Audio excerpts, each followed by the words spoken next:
evening, folks, and welcome to Garbage Theater. Tonight's installment, Deathstalker. I'm your host, Chase, with my co-hosts, Blake and John. Hello. Hey-ho. Let's get this shit show on the road. I think I'm done with sword and sandals for a while. Yeah, I was gonna say, I'd like to congratulate Conan the Barbarian on still being the only good sword and sorcery movie ever made. It's just how I mean, this one was short. It was what, an hour and 15 minutes, something like that. How could an hour and 15 minutes go by and nothing happens? There's barely any dialogue. We're right, that orc never showed up. Nope. We got from the artwork. Pig. There was a pig man. Yeah, underutilized in my opinion.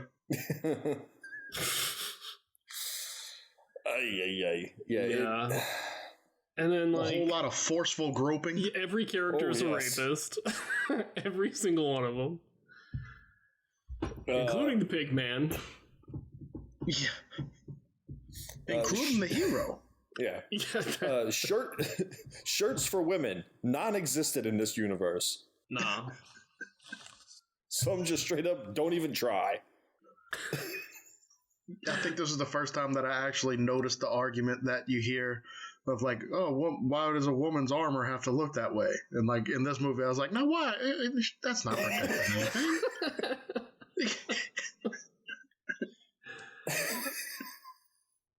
Got a pair of titties? Cover them shits up with a cape.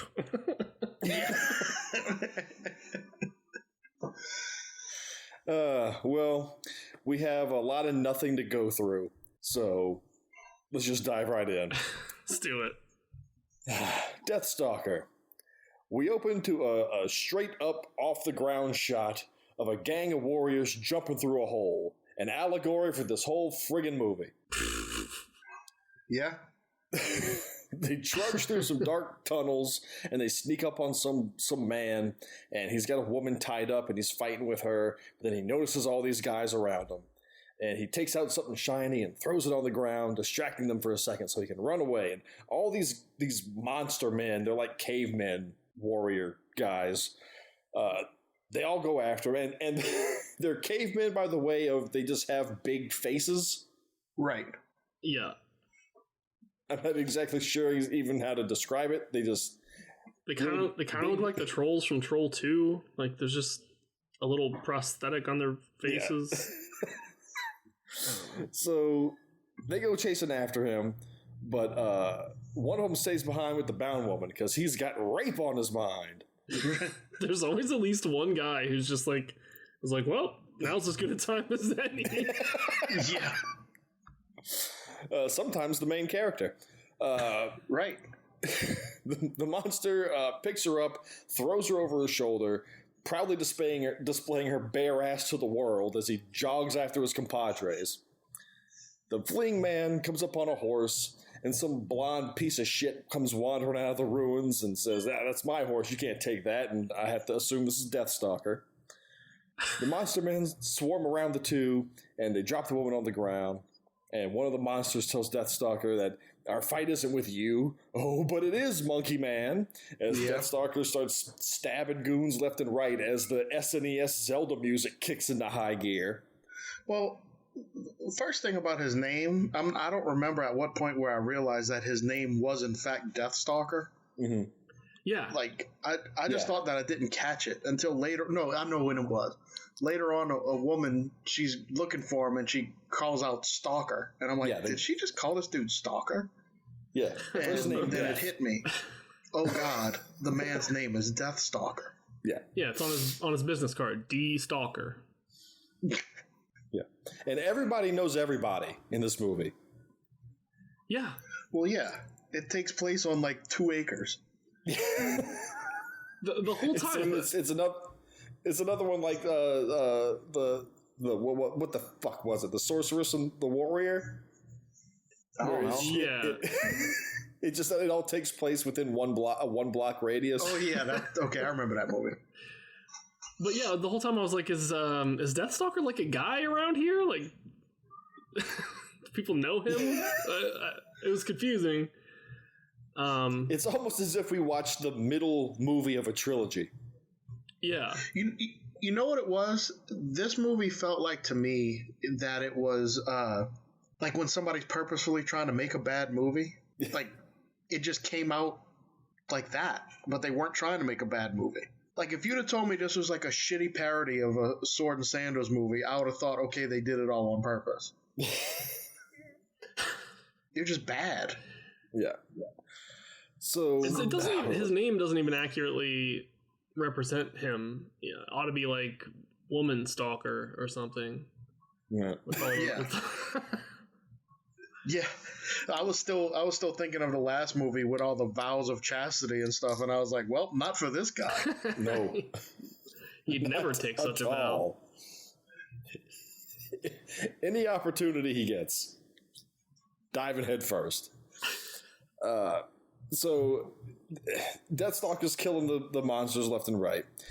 The other guy is squaring off with the monster, and the monster has the girl in his grasp, and Deathstalker gets a bow and arrow out of his ass. It just appears and shoots the monster in the face.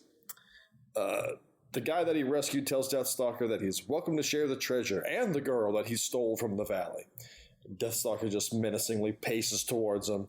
So the man says, well, you can have all the treasure. You can have all of it. Oh, I intend to. And then he throws a letter opener into the man's stomach, and it kills him for some reason.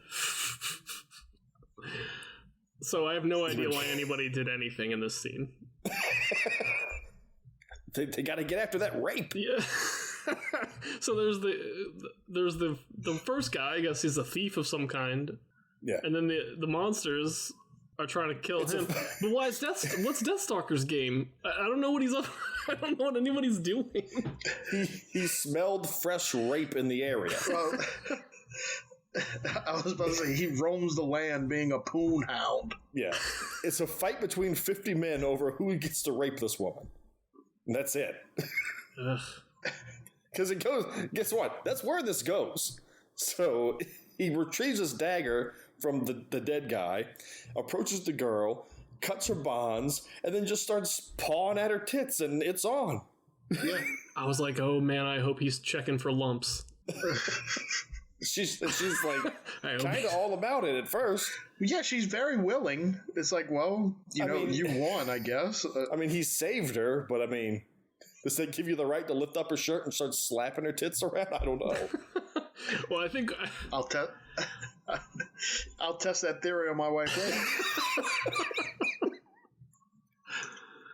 I mean, I think this is clearly a world where everyone's getting raped 100% of the time. Yeah. So maybe she's just like, this is her life. She's just going along with it. I don't know. And then she gets a break and bounces out. She's like, whew. Yeah. So some creepy old guy appears out of the wilderness and is staring at him.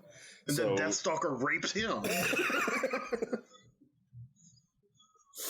So he asks Deathstalker what his name is, and Deathstalker, you go wait for me outside. You're all outside.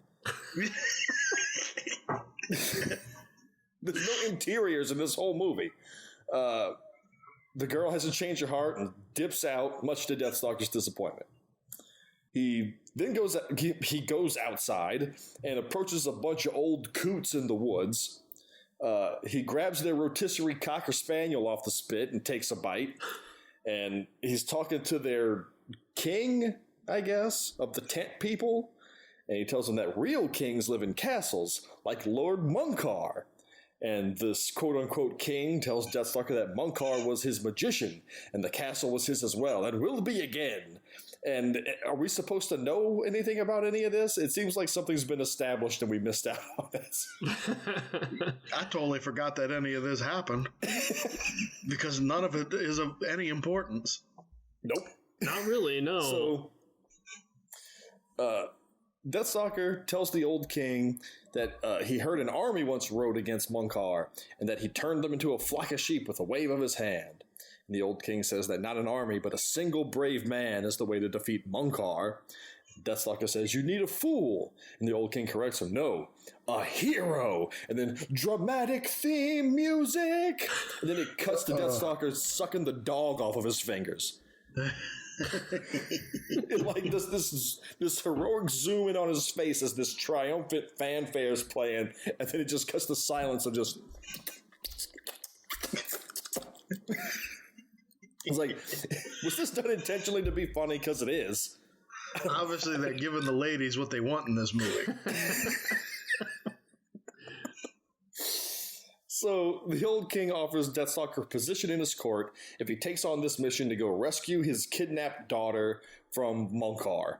But Deathstalker can't be bothered with any of this, and he rides off into the mist. Meanwhile, in the mist, we head to Munkar's castle, where the old king's heaving-chested daughter is brought in as prisoner. Some guards toss her into the Mardi Gras room, where there's not a shirt to be seen. Right. Yeah, and they don't. They spend a lot of time in there with that camera. They're Yes, just like they do. checking everything out. Nothing happens in this room. No, Of any significance. It's just here they all are. unless you count each individual butt as a event. So we cut to I actually thought about making that one of my questions was how many breasts were visible in the room, but I was like, no, that's impossible to count. Yeah. it's hard enough watching the movie. This is one of those movies where if somebody walked in while you're watching it, you'd feel weird. Yeah, Yeah, There's you'd like have to a million explain. breasts in that scene. You're like, I didn't want to have to linger any longer than I had to. I was watching it. Claire was in the room, and I kept like peeking over to see if she was like watching it on my screen. What are you doing? I'm counting the breasts. This might be important. You know how Blake is. So we cut to some soldiers, I'm assuming Munkars, dragging some poor peasant through the woods behind their horses, and they drag him headfirst into a tree and just kind of leave him there. So I don't know if that was for any purpose or not. They just wanted to kill this guy. Just a casual murder. They approach some hut in the woods, and Kang, Munkar's general, calls out to whoever's inside to surrender the sword, and an old witch explodes out, scaring the shit out of everyone in the audience, and tells Kang that she will not give up the sword.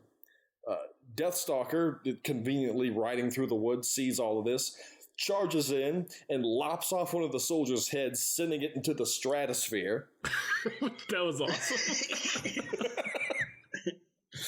The witch transforms her cane into a python and just kind of like gently places it on Kang's neck. Yeah. We can't hurt the snake. Kang uses an incantation to transform himself into a falcon to slip the snake's grasp. She calls out to Deathstalker. Is that what happened? Yes. I was totally lost by that whole thing, and I wasn't going to watch it again. He's laid on the ground with the snake kind of laying on him, and he says this long, drawn-out incantation, and all his limbs suck into his shirt and his, like, pants, and then it's a falcon. Yeah, I didn't catch any of that. Was he actually Munkar? Is that what she said? Yes. It turns out Kang is... Why he has to change his name? I don't know. I don't know. The real... I guess he can't be seen in public. I don't know. Yeah. Well, he's got no problem being in public. I don't know why he had to go himself. He's got dudes. Yeah. Guys, I'm starting to think this movie isn't any good. No. Dude's name is Munkar. So, he turns into a falcon, and the witch calls out to Deathstalker to grab Kang's amulet, but because he'll be powerless without it. But the bird grabs it and flies off with it before he can grab it. Oh. That's okay. Yeah, all very unclear. Now, okay. Yeah. I thought he got that amulet for a little while. Got it. But no, yeah. So she explains that the amulet is one of the 3 powers of creation. Oh, so this is Zelda. Yes. She tells Deathstalker that Munkar already controls 2 of the powers, and all he needs now is the sword. And she says that Deathstalker has the strength and the courage so he can claim the sword and the amulet, and he who controls the sword and the amulet cannot die.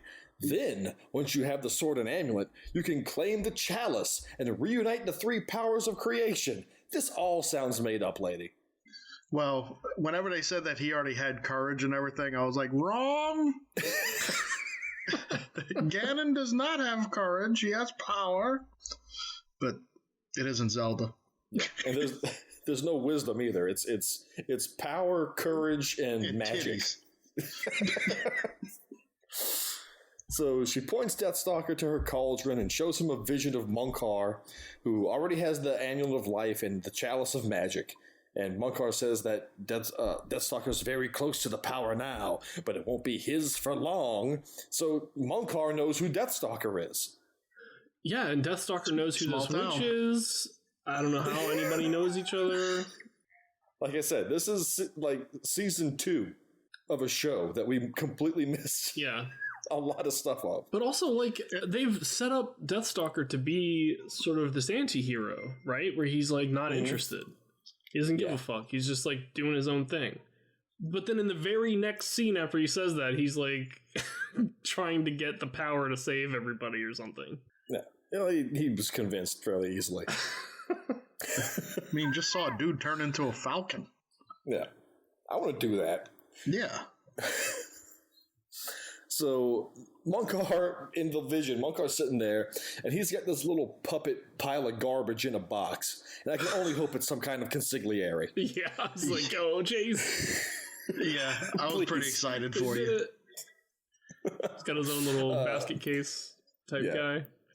If it had its own little weapon. Totally. The witch tells Deathstalker that the power will come to he who becomes a child. Okay, you're definitely making all this shit up now. Yeah, you're losing me. You're losing me here. He tells her to stop speaking in riddles because she's sending him into a fight against sorcery. This is serious shit, lady. But it's not a I not a actually riddle, agreed with though. him whenever he's like, quit talking in these riddles. I'm like, yeah, quit. It's not a riddle. She means it literally. Yeah, it turns out to be very literal. So she tells him, "Go reunite the powers." And so if you reunite the powers, you will be the power. This is poorly written. Yeah. Plus, I immediately thought, okay, they don't want Munkar to have all the powers because he's a bad person. But we want the guy who's willing to rape a woman to have all the powers. Oh, yeah. Well, all you got to watch out is rape for them. I mean, Munkar rapes and pillages. The evil's only coming at you from one direction with Deathstalker, so. Watch your ass and you're good. Yeah. Yeah. Got it. So it's all clear now. Deathstalker heads out, and as he rides, he comes across a stream where he stops to get a drink.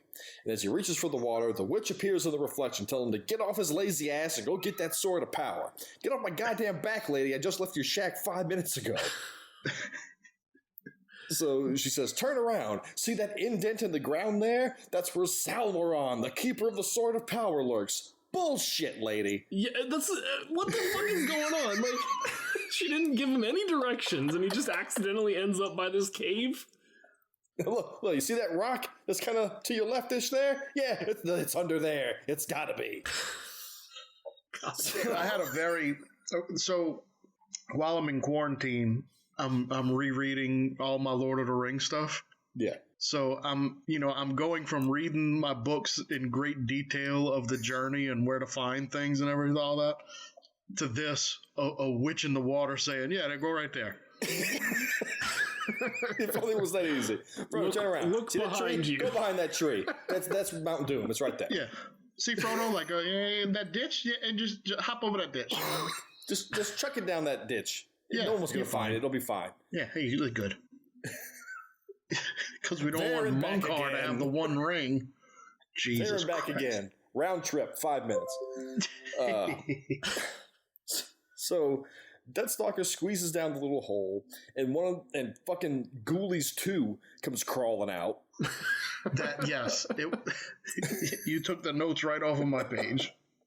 This is Salmaron, and he tells Salmaron to just give me the sword. And Salmaron says, "Get the hell out of here, haircut." And I forgot about his hair. just then, a fucking monster comes out of nowhere, and it's just this big ogre guy, and he comes swinging an axe at Deathstalker. Salmaron digs the sword out of the filth that he lives in and tosses it to Deathstalker. When he catches it, it lights up purple, and he cuts some skulls off of the ogre's belt or something. Not clear. Not exactly sure what he does. And so the ogre gets sad and just kind of runs away. What's going on? That was the first try. Did Salmaron and this other monster know each other? Like, it's a small cave. I figured they were like homies. Yeah. He's This is my roommate. I thought it was like a George and Lenny type situation between them two. The scale, okay. He goes into Salmaron's dwelling, and he's like Bruce Willis crawling through the ducts of Nakatomi Tower. Right. Yep. Salmaron's this tiny little puppet guy, and then there's this 9-foot tall giant also in there. Oh, man. What a frustrating. So, Salmaron tells Deathstalker that in order to have the power, he has to be a boy who isn't a boy, or some nonsense like that. And Salmaron grabs the blade of the sword, and it transforms Deathstalker into a boy.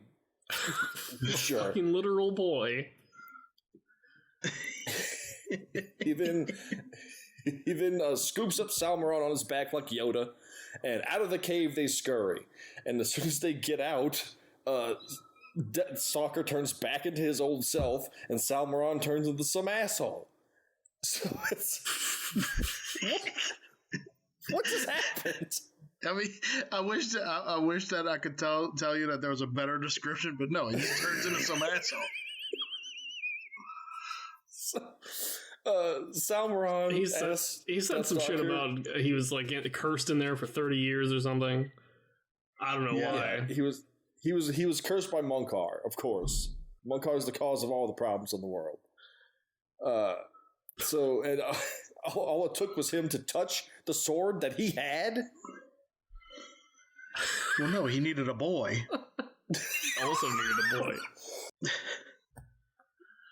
I mean, you can't let the ogre touch the sword, ew. That was basically all they fought about in that cave.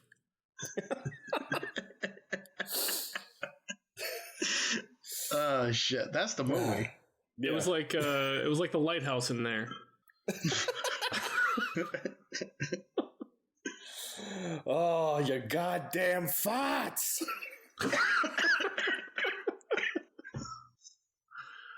Go watch The Lighthouse. It's a good movie. Much better than this one. Yeah, it rules. He asks Deathstalker what he'll do now, and he tells him that, we're going to go reunite the three powers, and he holds up his sword high. The witch, using telepathy, tells Deathstalker that Munkar will set many traps for him, and to choose your allies carefully. And so we then come to another group of guys harassing some woman, probably the same movement from the beginning of the movie. Hey guys, you want to be my allies? Oh, you guys like rape too? It's like, I'm sorry, did you say become allies with the first people I meet? So, some other good Samaritan warrior comes riding up and starts fighting with all the men with his wooden sword. These swords are bending and clacking, and it doesn't look good. I was upset with this new guy's lack of definition in his muscles. Well, because you have Deathstalker, who's he's in good shape, and then like his new little buddy is just this little skinny guy who's also a warrior. But like if Dylan would have showed up in Colombia or whatever and just grabbed hands tightly with some little wormy dude, wouldn't have been fun. You know, I thought his upper body was all right, but his entire lower half, he skipped all leg days, every leg day. Yeah, and some arm days too. The occasional arm day. Motherfucker never did a squat. No, it was if it's supposed to be two badass warrior friends, then let them both be two badass warrior friends. I know, but you can't have this secondary guy be as jacked as Deathstalker. Yeah. I beg to differ. So this new guy gets knocked down, but he's saved at the last minute by Deathstalker, who comes running in, kills a bunch of the men, chopping off their heads and stabbing them with gusto. The young man, Ogress, introduces himself and says that he's heading to a tournament being put on by Munkar to be crowned Munkar's heir. And he joins up with Deathstalker and Salmaran, and they're off on their journey. It's the fellowship of these three assholes. So that night, they make camp, and as they sit around the fire, they hear noises in the woods around them. And a hooded figure gets the drop on Ogress, but Deathstalker backs him off. And Ogress and the hooded person start to duel, and the hooded person's robe is flung open, and some tits come sprawling out. And she's just not wearing his shirt. Not only is she not wearing his shirt, she's wearing some straps to make sure that her breasts cannot stay inside of this cape. Right. Not practical at all. Yeah. It's very strange. I've never seen anything like this before in a fantasy movie. Like, that's her look that she chose. Yeah. Yeah. She's got like the bikini She had bottom. less on than the heavy metal cartoon chick. Yeah. Less on than Red Sonja. I mean, just half a bikini. Yeah. So she says her name is Kyra, and no, I will not put a shirt on ever for the rest of the movie. And she's also riding to fight in the tournament, shirtless. Back at I read in the trivia that she was actually. They made a point to say that during filming she used an actual sword. Which what? Okay, I don't know why that became part of the trivia, but I figured it's worth mentioning. She was the only one. Why give the person with the least protection the real sword? I don't know. Look, if I'm going to be exposed the whole movie, you're going to give me the only cool sword. Deathstalker's got the good haircut. I'm gonna have the good sword. Yeah. So, back at Munkar's, it's feeding time for his hookers in the Mardi Gras room. Munkar's also feeding his little garbage pet one of his page's eyeballs. This whole thing was like... It served no purpose. Throughout this whole movie, Munkar has this boy chained up in his room that he treats well, but he's constantly ripping pieces off to feed to his little garbage pail kid. Yeah, I mean, you gotta treat the food right. So... Maybe he heard about the legends and he was like, come on, touch the sword, kid. Not that sword. It's humanely raised. This kid is, He's a free-range page. Yes. So one of Munkar's goons comes in and informs him that Deathstalker is camped outside of the city. So cut to Deathstalker forcing himself upon Kyra. Just pulls her clothes off while she's asleep and goes to town. Oh my god, she's not going to be fresh for the tournament. No. So Salmaran's watching 5 inches away. I did get a chuckle out of his face, though. So he's just mugging. Uh-huh.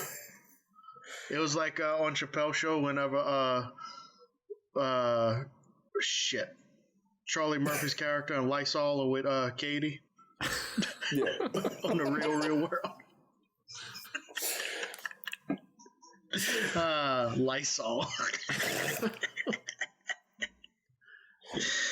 So So we cut to the next day where some of Munkar's goons chase down yet another hapless, did I say hapless? I meant topless girl, and captures her to take her back to Munkar's whore pit. Cut to Munkar's, and the party's in full swing, and it's all mud pits, pigmen, and butt cheeks as far as the eye can see. I couldn't believe there was mud wrestling. I was like, did y'all read the trivia about the mud wrestling?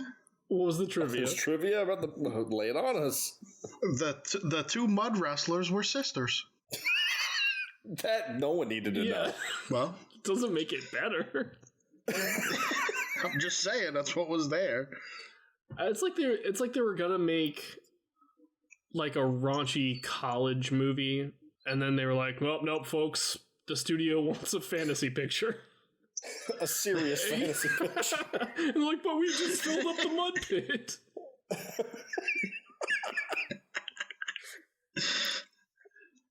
We've literally got a pig man. Yeah. So, this is the festivities before the tournament, and Ogress and Salmaron are delighting in all the rapey scenery. And then we see the honest-to-God pig man eating an honest-to-God pig's head. Yeah. He thought about it for a second. Kyra, some woman's writhing around on Deathstalker, and Kyra runs up and pulls her off of him, throws him away, and settles in next to him just before Munkar makes his grand appearance. And boy, was this a letdown. Yeah, Munkar is just this pasty white guy with a goatee and like a lizard crawling out of an asshole on the side of his head. Munkar is the great value Emperor Ming.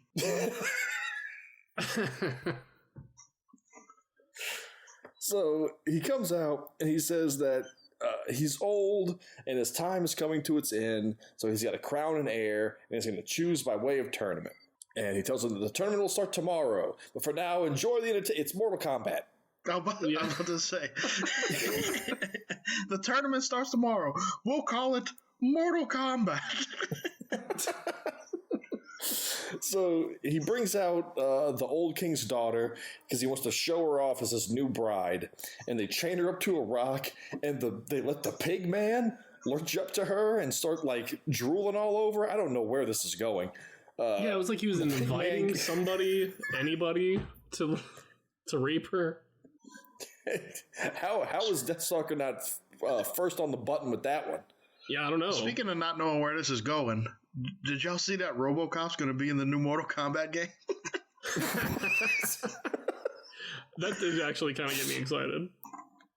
Yeah. Yeah. Sorry, Chase.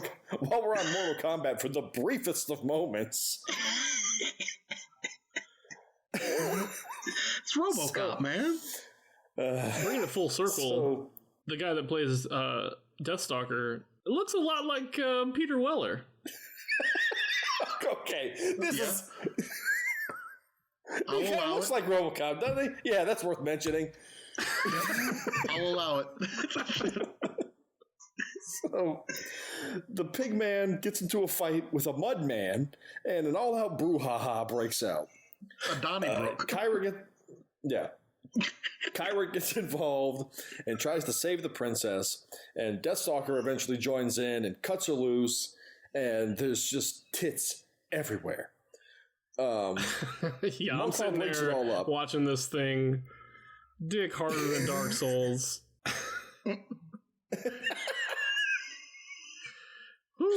So, Munkar breaks it all up as Deathstalker tries to abscond away with the princess, but Munkar gifts her to him for the night, and the fighting and raping commences as the pig man rips off a guy's arm and beats a more different guy to death with it.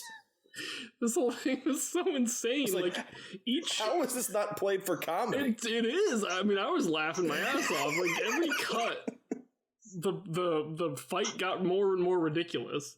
It was like, well, I started rooting for the pig man. it was like a Mel Brooks fucking like Wild West fight or something. Screw you! I work for Mel Brooks. There's like a guy swinging from the chandelier for no reason. It's like Hitler's in the insane. background. So a dissolve pushes us up forward in time to the end of the party, where most of the patrons are all tuckered out now. Munkar feeds some fingers of his page boy to his little monster pet when a goon comes in and tells him that Deathstalker is asleep in his room. So Munkar reveals a plot to use the tournament to kill off all the strongest warriors in the land so that no one will be left to oppose him. It's the perfect plan. He says that the princess will be the perfect person to use to kill Deathstalker before the tournament starts. And the goon says that the princess will never agree to that. But then Munkar, using his magic in one of the most weirdest scenes I've ever watched, Yeah. transforms his male goon into the princess.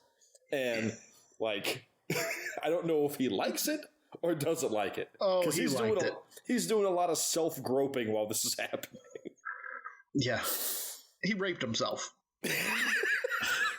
I mean, obviously he was understandably disturbed when his penis disappeared. Yeah, But he then- reaches down and grabs his crotch. It's gone! Gone. But as once the titties came in, he was coming around. He was okay with it. Yeah. So, the transformed princess goes into Deathstalker's chambers with a knife, but he has to make sure that he kills him when he's not holding the sword, or it won't work. Yeah, I and this thought is he where it needed really gets weird.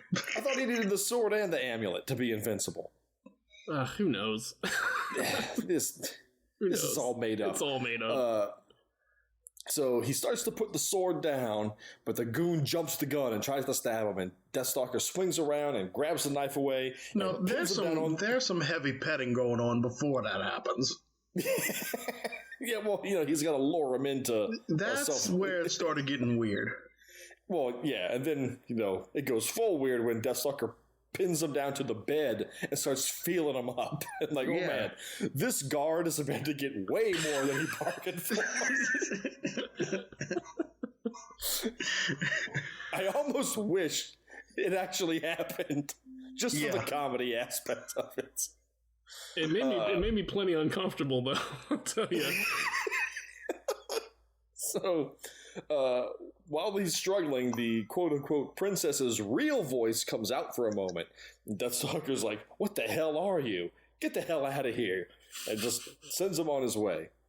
So, the transformed guard leaves Deathstalker's room, and Kyra bumps into him, thinks that he's the princess. But he transforms, though, and Kyra whips out her tits and her sword and goes to battle. She kills him, but she gets wounded in the process, and I did not see that happen. And No, you gotta poke in. Because it didn't happen.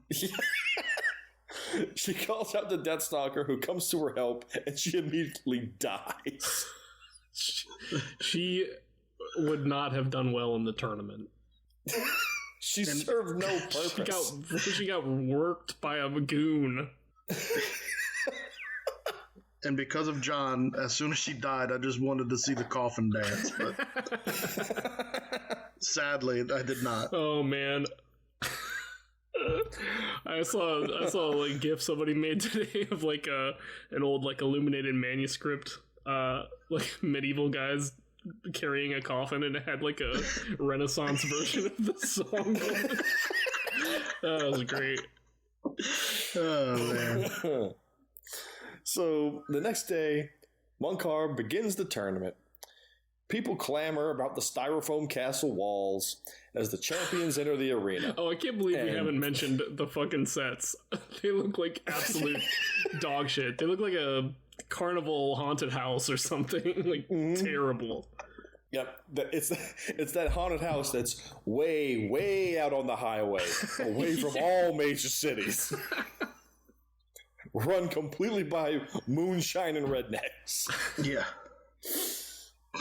So, the warriors enter the arena, the fighting begins, and it's just chaos. There's a hammer guy and a punchy guy and a stick guy. There's a guy that just does a lot of headbutting. Tony Shalhoub is one of the fighters for some reason.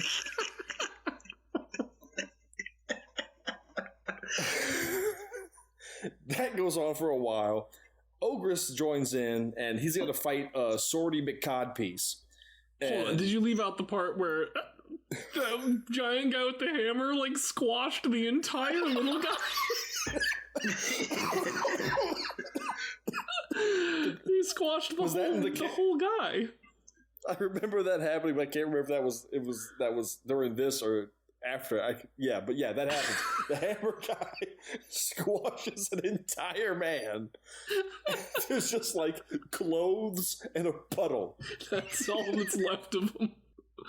Oh man, that made me laugh. This hammer is maybe 10 inches in diameter. And it squashed an entire man.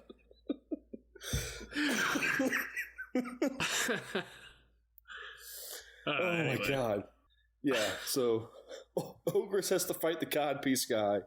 He wins his match and glances around at Munkar and to Deathstalker to no effect. No one has any expressions on their faces. No one's showing any emotion. And the scene just kind of ends.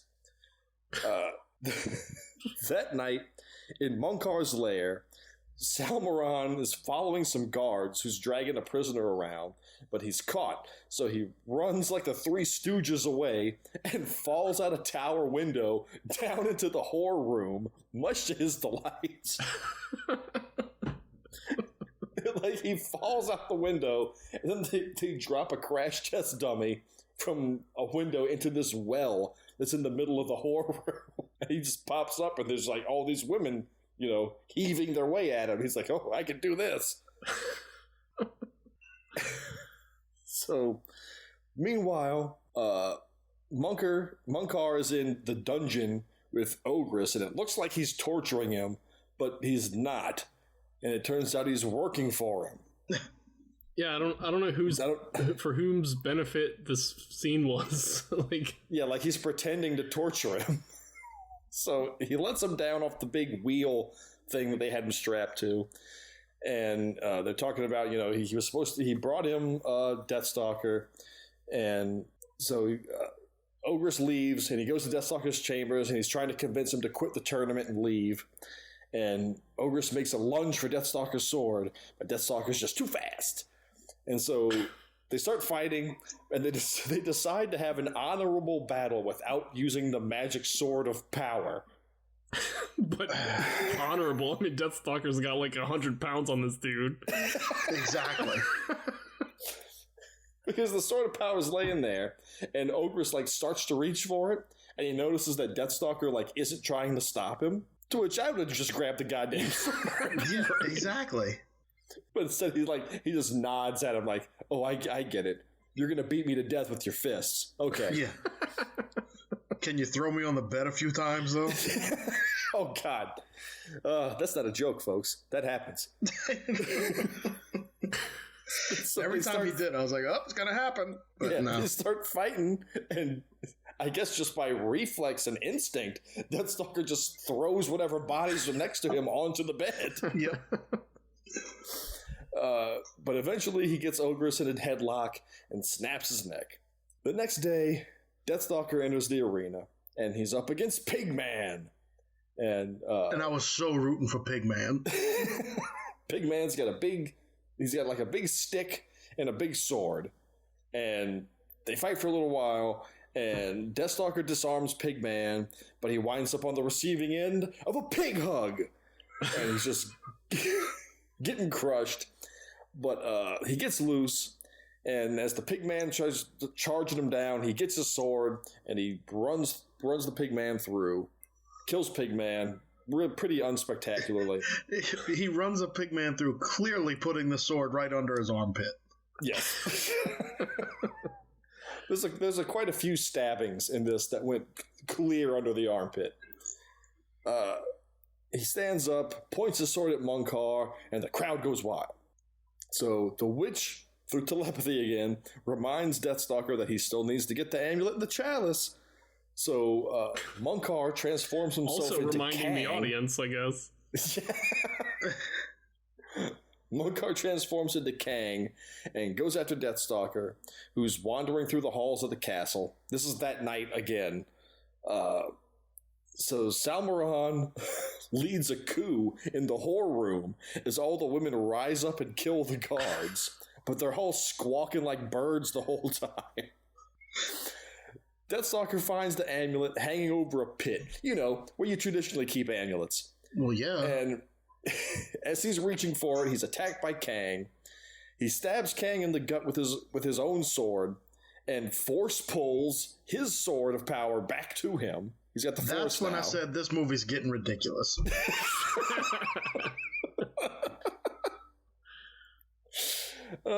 So he grabs the amulet and puts it on and then chops Kang's head off. And then he leaves. So Kang then stands up, picks up his own head, screws it back onto his body, and turns back into Munkar. So without the sword, without the amulet, he can have his head cut off, he can put it back on, and he's okay. Well, I think all these things have even powers. I don't think any combination outweighs the other. So, Deathstalker raises his sword to kill Munkar, but he teleports them into an empty arena outside. And dozens of Munkars appear, and they all surround Deathstalker, and he starts chopping them down one by one, trying to find the real Munkar. Jesus Christ, these dummies that he was cutting down. They're clearly just a stick with a robe on it. Oh yeah, it's a mop with a robe on it. It's not even a dummy. So the princess runs out to him and tells him, and she runs out to him. The real Munkar starts laughing and shoots some magic crap at him. And it hits the sword, and it glows red, and Deathstalker just can't lift it anymore. And then the witch appeared. He couldn't lift it. I thought that it got too hot for him or something. I don't know. Well, yeah, it was burning his hands because he lets go with one hand, and he's got a big burn on it. Oh, okay. But then the witch appears and tells Deathstalker, "It's all an illusion." And so he looks back at his hands, and they're not burned. He's like, "Oh, I can lift the sword, no problem." But the effect of this was like when Bruce Leroy gets the glow. So he rises up and Munkar shoots his cup at him. Well, yeah. Doesn't do much at all.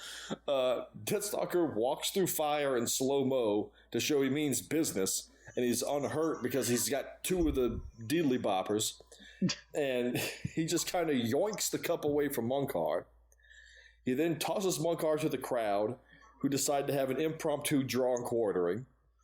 And as Munkar gets ripped apart screaming, Deathstalker just says, "By the powers of all creation, I destroy you!" Which doesn't make any goddamn sense. The sword, the amulet, and the cup all just kind of lens flare out of existence. And then a big, dumb, superimposed, sword icon is stamped over Deathstalker's big, dumb face. And then the movie ends. That reminded me of when you get a new character in Smash Brothers. Yeah. Oh, a new challenger appears. Yeah. Deathstalker has entered the battle. And that's it. Holy shit. Kind of a short one tonight, folks, but I mean, really. What else can we talk about with this thing? That was it. Yeah, there wasn't a lot. It didn't seem to serve any real purpose at all. I mean, it was the boobies, for sure, and the butts. The butts, too, so that's two purposes. And I almost don't want to say this, even though I'm sure he already knows. There is a sequel to this pile of shit. Yeah. There's 2. 4, no, 3. There's a Deathstalker 4. Yeah. Oh, God. Yeah, bro. Well, I don't think it was funny. It's not this guy. It's a different character, a different actor playing Deathstalker. Oh, it's like Thor. The mantle just is passed down. Whenever we were scrambling to watch this thing, I'm asking y'all what movie I gotta watch. I totally forgot the movie that I picked. And then while I was watching this piece of shit, I was like, "Who the fuck picked this thing?" But it's all my fault. Yeah, it is. Oh, so yeah. Also, a lot of the eerie music at the end, I forgot to mention. Anytime the eerie music came up, it sounded like whenever when they're they're in Wonka's factory, and Mike TV's about to get sent by TV, and he's like beep boop beep. And it sounded just like Wonka Vision. It's science-y. Yes. I was almost expecting, because of like what they've developed Deathstalker's character to be like. You know, he's just like a selfish rapist, and for some reason sent him on a quest to like gain all of the power in creation. That he would have just like kept it and been a monstrous like ruler or something. Like that would have at least made sense. Yeah. But what I don't get is this movie seems to have some clout as like a big time, like, you know, cult bad movie. Well, those people are idiots. Is it just for the gratuitous nudity? Has to be. I mean, I think so. I mean, because there's nothing in here to be like to give it that kind of status. No. Yeah. I know the second one is the second one's directed by Jim Wynorski, the guy that did Sharkensaw Women's Prison Massacre. Oh God. Oh Jesus. I think it becomes kind of like a comedy. Like Deathstalker is like a thief or something, and he's like were they made like 30 years apart? No, I think they're only made a few years apart, but I mean that guy's old. Jim Wynorski's old.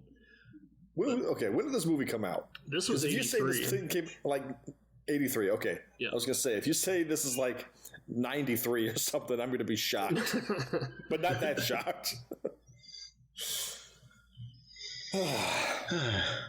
So that was that. Now we got some really depressing business to take care of. The questions. Oh man.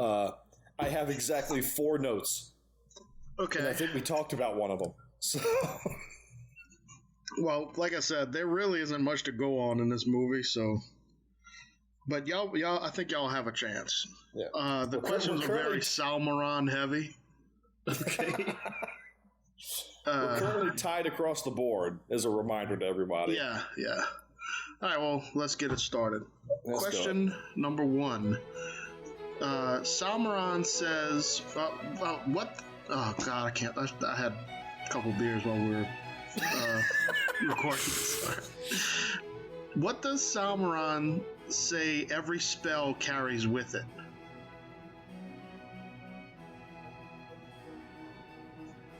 Did I word that properly? Yeah. I guess. Question number 2. Salmaron says he can only be led to freedom by a boy who is not a boy with power in his what? That's a loaded question.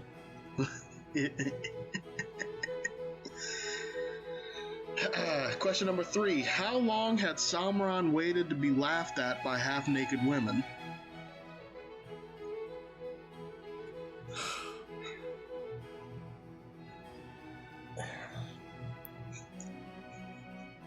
Question number 4. How many rings does Munkar have on his left hand? Oh, Jesus Christ. That's the Blake question of the evening. Well, maybe there's 2, because the next one's kind of bad, too. Question number 5. When Munkar says, alert the troops, or not Munkar, Kang says, alert the troops, how many troops show up? This could be a very low number, given this movie. Alright, question number 1. What does every spell carry with it? Consequence? That might be too smart for this movie. A cost? A way out. Oh. That doesn't make any sense. That's what he said, though. He has to be led to freedom by a boy who is not a boy with power in his what? Heart? I'm going to say soul. It was sword. Come on. He gave him a sword. How long had Salmaron waited to be laughed at by half-naked women? 30 years? I also said 30 years. 30 years. How many rings does Munkar have on his left hand? 3? 3. That was 2. 3 would just be silly. How many troops show up when alerted? 2. 4. 6. I went low. Y'all each got 1. Well, that sucked. Yeah, that did suck. Still anybody's game.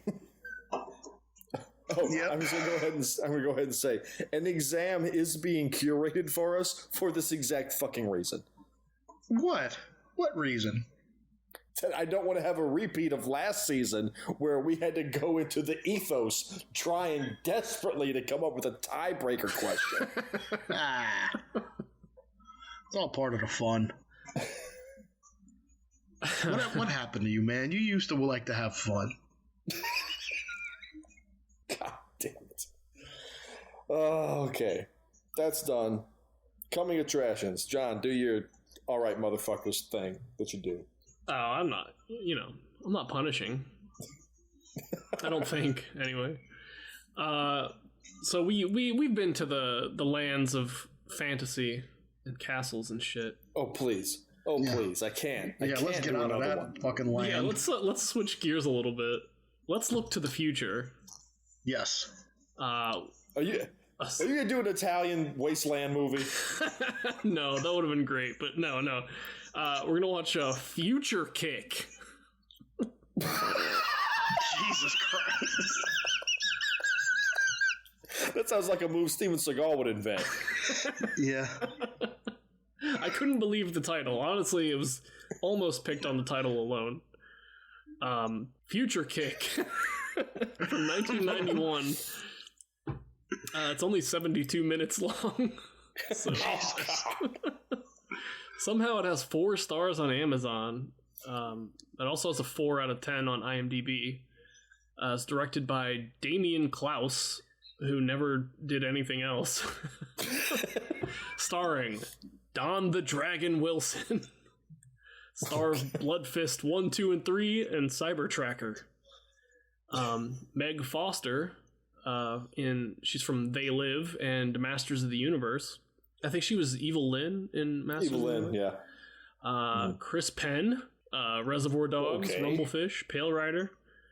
Tagline, a high-tech race for survival, a personal quest for vengeance. On Earth, in the future, Don the Dragon Wilson takes on a sinister corporation that trades in black market human body parts. He single-handedly manages to restore law and order in a motion picture tour de force guaranteed to thrill science fiction and martial arts fans alike. The only trivia is that it takes place in 2025. I'm not hearing a lot of talking about kicking. Yeah. Maybe we'll get there. The reviews are alright. There's a 2 out of 10, futuristic rubbish. 3 out of 10, this is a remarkably bad movie, even by Don Wilson's standards. One guy complains about socialism or something. 3 out of 5, I like it even though it is stupid. And then on the DVD cover, from John Corcoran, editor of Fighter Magazine, this is my favorite review. Don Wilson is the Terminator of kickboxing. Future Kick is the Total Recall of martial arts movies. Oh my god. I was like, what does that mean? Okay, I'm just going to put them all on the table. I'm going into this fully expecting a man that can kick through time. And if it doesn't deliver that, I'm going to be pissed. Oh, you're going to be pissed. You're going to be pissed. It's like a mashup of every science fiction movie of all time. It's like there's a little bit of Blade Runner, a little bit of Terminator. Some of the reviews were complaining about the violence. It was too violent, so that kind of got me excited.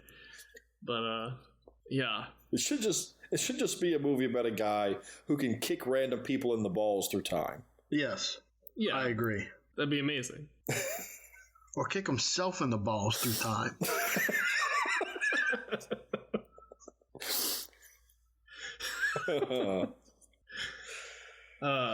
Sweet Lord. When was this made?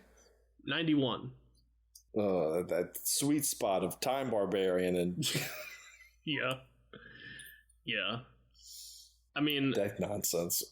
I can't say too much about it. I watched like the beginning, the first few minutes, and it got me laughing, so...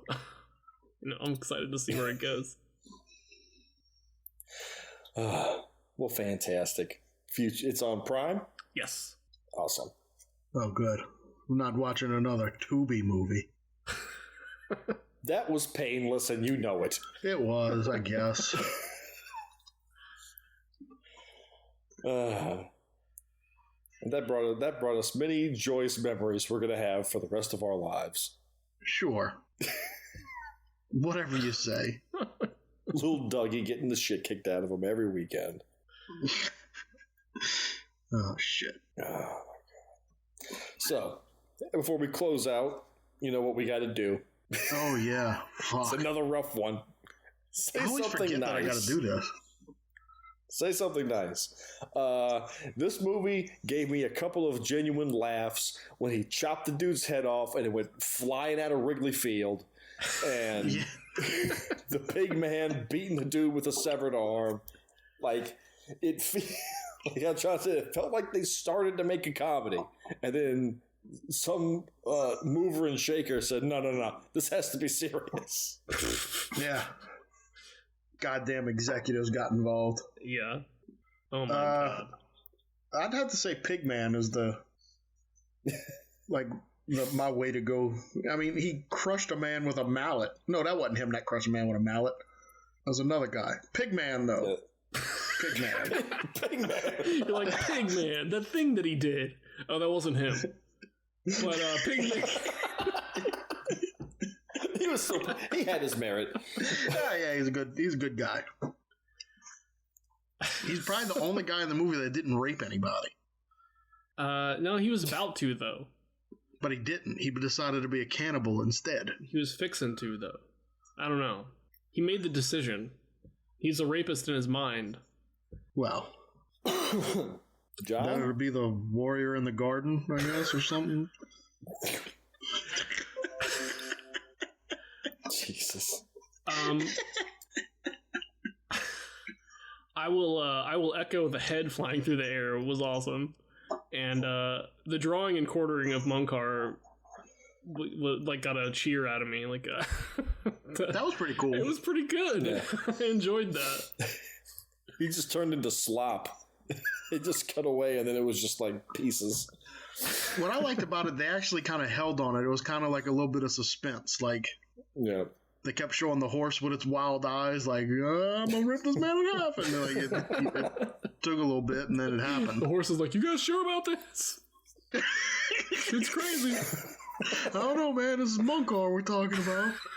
Remember when he turned all those people into sheep?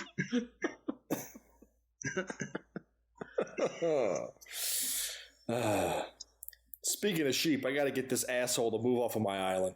Yeah. Oh my God. I don't like him. I'm sorry. We're going to talk about Animal Crossing every time, folks. It's going to happen. It's engulfed our lives, except for John, because he bought a bootleg Taiwanese Switch that didn't come with buttons or some shit. Yeah, what exactly happened? Oh, jeez. I bought a refurbished Switch from GameStop, and they sent it, and... Amateur move! I know. I trusted them. I trusted those motherfuckers. They didn't You're lucky you refurbish didn't shit. get a bag of dirt. Yeah, so like the Joy-Cons wouldn't charge, so the thing, I couldn't play it, so I had to send it back. Oh. So I had to call them to get, a return label, and then I had to call them again a month later to find out where the fuck my refund was. 2 phone calls in a month? And Jesus. Their customer service is dog shit. Because Go figure. You can't wait for less than an hour to talk to somebody. It's because it's GameStop. I know. I learned my lesson. Anyway. I'm just... So when you getting that thing? As soon as I can find one in any store anywhere. They've had them. I'm checking the websites, but I don't know. You need to get off your lazy Deathstalker ass and get moving. I bet you if I looked on Amazon right now, I'd find one. For like $400 or $500, you could, yeah. People are scalping them now. You're a fucking liar. Look it up. I'm not looking it up right now while we're recording, but I'm telling you, you're a liar. Hey, Anyway, Chase, remember that time we went and saw Nickelodeon live? Yes. Becker tried to make fun of me for that the other day. Fuck that. That was awesome. It was a good time. It was a good time. What's his name? The host of the Nick Arcade. Yeah. He came within like 10 feet of us. He almost picked us. Yeah. That'd have been something. To go up on stage and play Nick Arcade live. Embarrass ourselves throwing them fucking invisible snowballs. Oh man, I would sit at home watching Nick Arcade and I'd be like, "What the fuck are you doing? Jump, man!" It's like those kids never played a video game before in their life. Yeah, it was Trivia question: what color shirts did we get?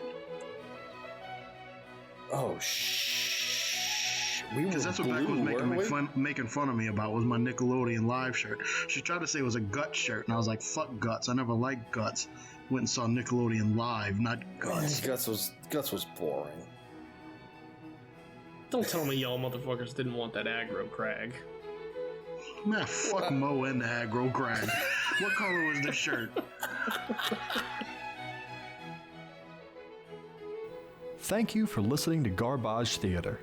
As always, you can find us online at facebook.com/Garbage Theater, on Twitter at Garbage_Theater, and on Instagram at Garbage_Theater. If you'd care to leave us a review on iTunes, we would very much appreciate it. And if you have a movie suggestion or just want to reach out to us, you can contact us on any of our social channels or email us directly at garbagetheaterpodcast@gmail.com. Don't forget to like and subscribe for all the latest episodes and happenings. Good night, and see you next time, folks.